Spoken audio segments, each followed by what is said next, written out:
Hello, model railroad fans. Welcome to Vintage Road and Rail, and also welcome to my 500 subscriber special. The date that I'm filming this video, it is March 30th, 2022, and as of a couple of days ago, I officially hit 500 subscribers. And so once I hit 500 subscribers, I determined I was going to make a special 500 subscriber video. But before we get into that, I want to just stop and thank everyone who has watched my videos, subscribed to my channel, commented on my videos, and just in general supported me in my efforts here on YouTube and followed along with my journey as a new model railroader. About a week or so ago, I put up a video celebrating my 2-year anniversary in this wonderful hobby. And basically, if you follow this channel, you're just following my journey into this hobby and the different directions it may take, the different facets it may have. For instance, like when I first got started into this, it was all about Tyco, because to me that was model railroading, because that was what I had as a kid. Well, I've since discovered a whole world of other stuff, and so I hit all of that on my channel. So it's been great having, all of you folks who have supported my channel along for the ride, and hopefully you'll continue, checking out the videos, commenting on the videos, and maybe you'll pick up a thing or two or find at least a few things interesting. All right, well, again, thank you very much, everyone. And now let's move on to the video. So for that minute and a half, 2 minutes that you've heard me talk about that, you've been staring at this box. Nothing particularly fancy about it, and you probably wonder why on earth are we looking at this box. It looks like it's been around forever. Well, you can see up here in the top, it's got my name, Stan. It says train set, and it says dining room. Well, you probably get a lot of stuff from that this sat in the dining room and it had a train set in it. And basically, this box is officially, will be about as of August, 20 years old. And it has a very special train set in there that was already over 20 years old when I bought it. And it came from Canada, and I got this off eBay, and I think I paid about $35-40 for it and about $15 shipping. I know what the shipping was, because it was on the other side of the box on the shipping label. So when this train set came in, I opened the box, I looked at it, I looked around, and I said, I ain't got nowhere to set this up at. So I put it back in the box, and believe it or not, it's been in there this entire time, up until about 15 minutes before I hit record on this video. So now, let's move this box out of the way so you can see what special train set I have under here. All right, let's count to 3, shall we? 1, 2, 3. And there we go. A complete, boxed, and practically mint Silver Streak train set. So if you've been with my channel for a while, you probably saw my 100 subscriber special I did a few months ago, and where I discussed and showed you my first train set. And it was a Silver Streak train set, but it was missing most everything. It had the locomotive, it had the caboose, it had these cars, but all the track, all the accessories was missing, and in some cases couplers and wheels were missing as well. So in 2002, I was perusing eBay, and I come across this train set here. And it reminded me, obviously, of the one that I had as a kid. And on an impulse buy, I bought it. And today, we get to unbox it. Because when I bought it all them years ago, I pulled it out, I looked at it, but that was all I did. I didn't do anything else with it, and it went right back in the box. So today we're going to pull every piece out and look at it, and then we're going to see how well this 40-some-odd-year-old locomotive works. Will it run or will it not? Place your bets. All right, well, before we start unboxing it, a couple things to observe. is this train set, the Silver Streak was released in 78, 79, and 1980. So this one either come out in 1978 or the first half of 1979. And the way we can tell that is by two or three things. The first thing to look at is the locomotive. This locomotive is all chrome. It does not have the red roof like some do. So that right there is going to tell you that it's going to be either 1979 or the first half of 1980. Or, I'm sorry, 1978 or the first half of 1979. Sorry about that. If it had the red roof, it would have come out in the second half, or at least as my understanding, of 1979 and 1980. But even if it had a red roof, we know for sure that it wouldn't be 1980. And the way we can tell that is by two things. One, by looking at this boxcar, and two, by looking at the arrangement of how everything is situated in this box and just the box itself. And I will show an example of that here in a minute. Actually, no, let's get right to it. So if this had come out in 1980, it would have, obviously, the locomotive and caboose, and it would have this car, our Union Pacific flat car, this Purina boxcar reefer, and this flatbed with culverts, and it would have all of these accessories, but it would not have this guy. Instead, it would have this. Still Baltimore and Ohio, but it is going to be a 40-foot hopper car. So, as you can see, this is a different size car, so the box wouldn't be able to have this same layout as far as how everything is oriented, because you can see big box, little box, big box, little box, and so on. So I printed out what the 1980 train set would look like, and I'm going to bring it up here closer, and then you can see how they've got everything mostly down here at the bottom, and the track is now hidden, whereas it's right here, and the little truck is up top. So just a couple little tidbits of information to share with you on that. And with that out of the way, let's set this off to the side, and I'm going to set this piece of paper off to the side. And now let's point out a few features of the box. So up here we can see, oh yeah, this is from Canada. So so we have a 91 centimeter by 1.14 meter track layout and electric power pack. And I can't read that. I believe that's French. And so we can see the train set here with its action accessory. And we've got warehouse and operating loader and unloader.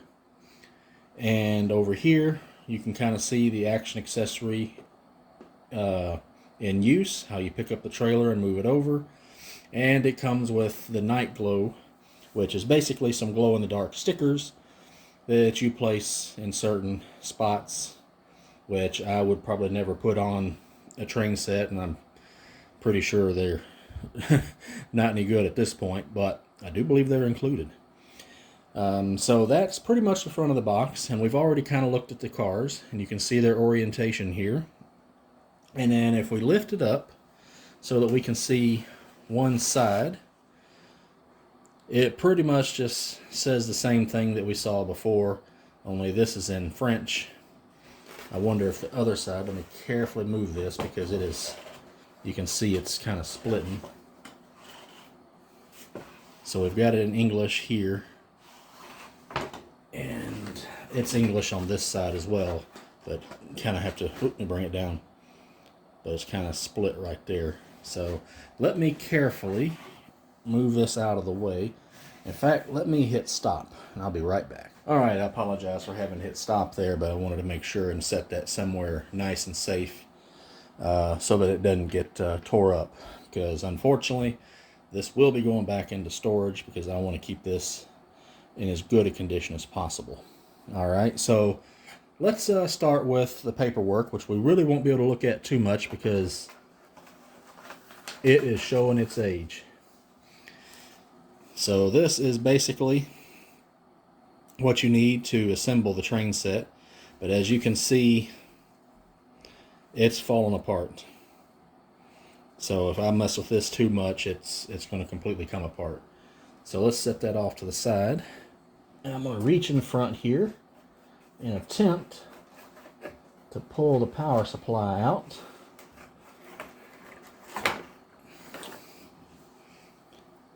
And this is your standard gold colored DC power pack that would come with any of these 70s and some of the early 80s Tyco train sets. So I will not be using this today because I don't, well, one is because I'll be running this on my existing layout, but I don't know that I'd want to try to even stress that.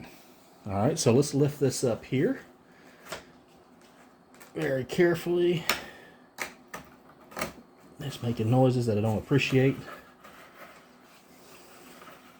And we can see we've got some more paperwork. And basically it's saying to read this before you assemble it. So it doesn't look as beat up as the other, so let me see if I can open it. And it's basically just some information. I'll just kind of slowly pan up. And the second half is in French. I didn't even think about that when I got this from Canada. Alright, so this is just going to be a filler piece right here. There's some little piece of plastic bobbing around, so let me see what that is. Or I'm assuming it's a piece of plastic. Yeah, I'm not sure what that is and why that's in there. But that's pretty much all there is to it. So this is just a filler piece to keep everything in place. And this is going to be our action accessory. It's going to be our loader and unloader. And I'm not going to assemble this because I don't want to break it or risk damaging it in any way. But let me see if it's still sitting right here. Yep, there it is. I've got an old one of these that I pulled out of a box that's really dirty and filthy, but it kind of shows how it would look. I don't believe this one works anymore. In fact, it's missing the little grab piece here and the spring, but this just gives you a basic idea of what it looks like assembled. Alright, so let's set that aside here. And then we've got our track. And this is brass track right here. Let's open it up. Just, oh no, actually I'm incorrect. That is true steel track. So scratch what I said. All right, and here is the main event, and this is the train set. And in just a second, I'm going to stop the video and pull this and just unbox all of these off camera. That way it kind of helps keep the video a little bit shorter. But I did see we have some things underneath here, so let's see what we have.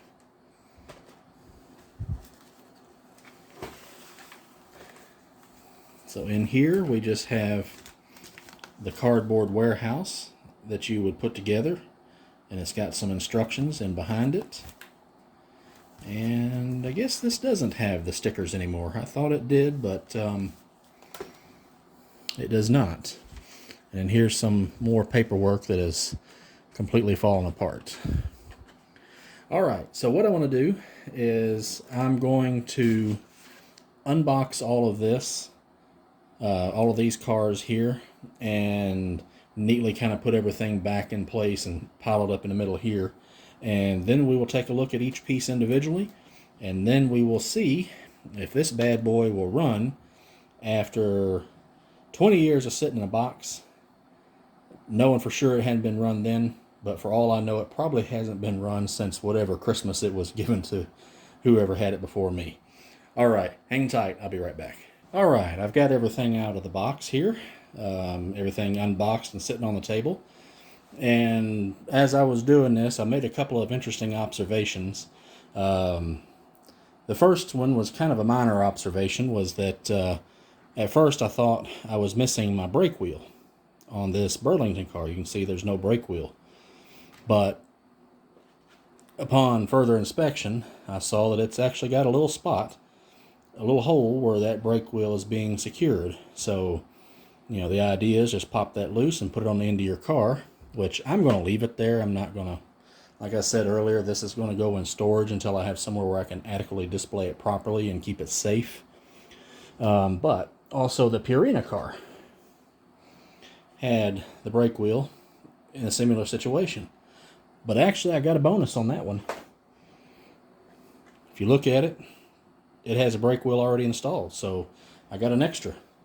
The other thing I noticed, and if you look at this Purina car, it's in really, really nice shape. I don't see any damage, anything. I can barely even tell. I can't even really tell, honestly, if there's been any wear or if it's been run. And when I looked at everything else as I unboxed it, it looked pristine. Now, I can only assume it's been run at least once, because the power supply has the leads wrapped around it, and the cord, it doesn't have any rubber bands or anything around it, to make it look neat like it does from the factory. So it's been run at least once or twice, I'm guessing. But I'm of the mindset that it's probably spent the bulk of 42 years in a box somewhere. Now, I did look at these and think it must have gotten quite a good bit of wear, but I'm wondering if this is just one of those types of plastic. It's a gray, that it's yellowed a bit with time. So I'm not real sure on that, but based on everything else, it barely looks touched.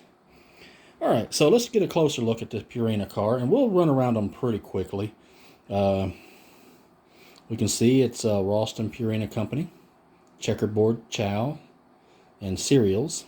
And so this is going to be for like dog and cat food. And like a lot of these Tyco reefers, this is all filled in. Oops, going out of focus there.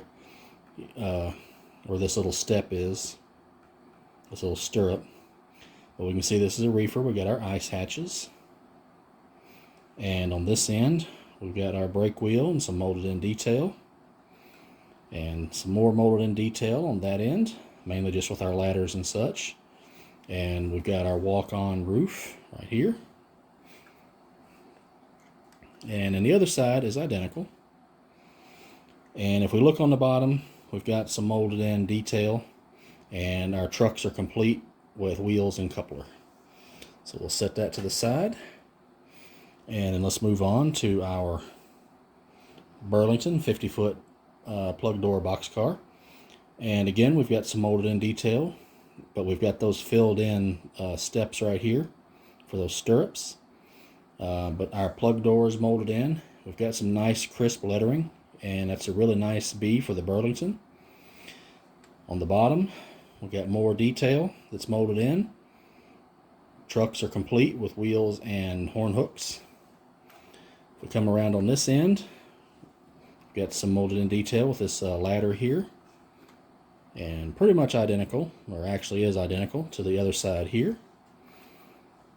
And then right here, you can see we got our missing brake wheel, but it's over there in the box. And then we have some molded in detail here. And we got our roof walk. Alright, so here's our Atchison and Santa Fe piggyback flat car here. And you can see where you can put two of these little pub trailers. So not a lot going on the side here, but we've got our little steps here, and we've got some molded in detail on the bottom, and our trucks are complete. And that's really about all there is to see on that. And then we've got two of these little trailers that will go on there, and they are in great shape and complete. These are Union Pacific Freight Services. Doors don't open, but you've got some molded in detail showing that there's two doors there that would swing open. And that's really about it. A little bit of detail on the bottom here, and you can see where it says Tyco right in the middle. And this does fold in. So let's go ahead and stand it off to the side. And this other one is just like it, but it does have some like panel lines molded in on the side. I didn't notice that or note that earlier. And then we have a truck here. This is a red cab over truck, so it's sitting over the top of the motor. Identical trailer, and it only has 2 wheels right here instead of the one set versus the 2 sets. So let's move this up so you can just see the front of it. Not a whole lot of detail or anything like that, but it looks great, and will certainly look good on your layout and for this train set here. All right, and we saw these briefly earlier. These are concrete culverts serving as the load for this flat car here, and these do snap together like so. And here is our Great Northern flat car. See on the side where it says Great Northern, and we got a little area where you can put those culverts. But I've also seen these in green, and they come with 3 little tractors, as you can set 3 of them on there like so. Now what I mean, I actually think you can definitely with the 3 tractors, but I'm trying to remember if you can also get it with the 3 tractors like these. I'm not 100% sure on that, so someone wants to let me know in the comments. And we just got some more molded in detail here on the bottom. Trucks are complete. And I apologize, I do know this video is going to be very long, so I hope you're sticking with me here. Alright, and here is our beautiful Silver Streak chrome caboose, which it's still gleaming. The fingerprints are mine from when I unboxed it. So I've got half of mine of getting me a soft cloth and wiping it down, and when I store it back away. But we've got some nice detail here with our ladder and our handrails and a molded in chain brake wheel. And we got our smokestack here. There's our cupola. And this side is pretty much identical. I don't see any differences. And we got some molded in detail here on the bottom, and trucks are complete. Very, very good looking caboose. Alright, now let's look at the Silver Streak locomotive. So we'll look at the bottom first. So this is a power torque drive. You see the power torque motor here, and this is going to be your electrical pickup. And we got nice crisp lettering for the Silver Streak and the 4301. And we've got clear plastic here to serve as the windows. We got some molded in detail here. And this is going to be an Alco, I believe a 430, Alco Century 430. And we got our fuel tank here, which is also the weight. And we got our steps, but this came with no handrails. So if you want handrails, that was a separate purchase. Some more molded in detail here. And here's the back. No number boards, but you can see where they would go. Some molded in detail for a ladder. And here's our horn hook coupler. The other side is identical. If we go on top, we've got some exhaust and some fan grills here. And we've got our separately applied horn. And this is not something you would find on a real locomotive. This is left over from the when it was released from the mold. And on the front, you can see our number boards, 4301. And this is a Santa Fe, or a Union Pacific, I'm sorry, a Union Pacific locomotive. We got our Union Pacific shield here on the front and our horn hook coupler. Alright, so I'm going to stop the video, and I'm going to first set the locomotive on the track, and we'll see if it runs, which, all honesty, it looks really good. So you would think that it should, but something in storage for this long, there's a very good chance it won't. And if it does, it doesn't run well. So let's stop the video, get this on the track, give it a test, and if it works, we'll load up these cars and get some nice footage of this train set going around the layout. All right, stay tuned and I will be right back. All right, Silver Streak is on the track, and we have our little truck and trailer over here. And in the hopes that everything works, I've got the cars lined up and staged on this little siding. And I do not know yet if this will work. And I'm shaking the camera all over the place. And let's power this on. It's a green light, we got power. Let me make sure this is hooked up and not the DCC. And it is. And this should be forward. So let's see what happens. Oh my gosh. Well, the light come on and it moved. Sorry about that, I forgot to throw a switch.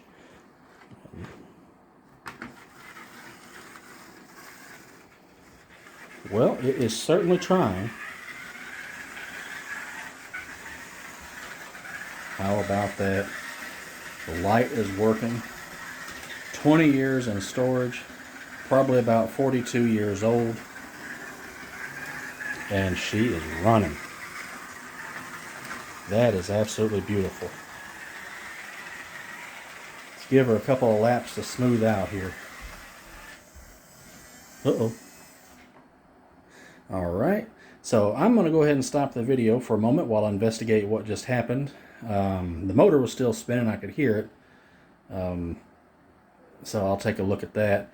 And if everything's good, I'm going to let it warm up just a bit, and then we will come back and try these cars. So I will be right back. All right, she's still on the track. I've backed her up a little bit, but as you can hear, so I am thinking that there is an issue with the power torque drive as far as the gear is concerned. I'm not an expert on working on these things, but the pinion gear turns this really large gear, which then turns the rest for the wheels. And I know sometimes that pinion gear will move out of place. So I'm going to attempt to very carefully see if I can resolve that issue. If so, I'll set back up on the track and we'll give it a test pull. If not, I'll still come back, let you know what's going on, and wrap up the video. Alright, so stay tuned. Alright, I'm back. Now, before I took this locomotive off the track, I had, wanted to make sure it was, making good contact with the tracks or it hadn't jumped loose. So I had moved it forward and back, and it rolled almost like a Hot Wheels car. It just was real easy going forward and back. There was no resistance. Which it shouldn't have done that, so that made me definitely think for sure then that it was the pinion gear. So I very carefully used a little screwdriver and popped the truck out, and the little clip or whatever you want to call it that holds the truck into the body, I popped that loose and took a look, and sure enough, the gear was spinning freely. Excuse me. So I was able to push that into place. I didn't use any glue or anything because I didn't really want to make any modifications. But now when I push the locomotive forward or backwards on the track, I get that resistance. So let's see if we can get a little bit of pull out of this before that gear slips loose again.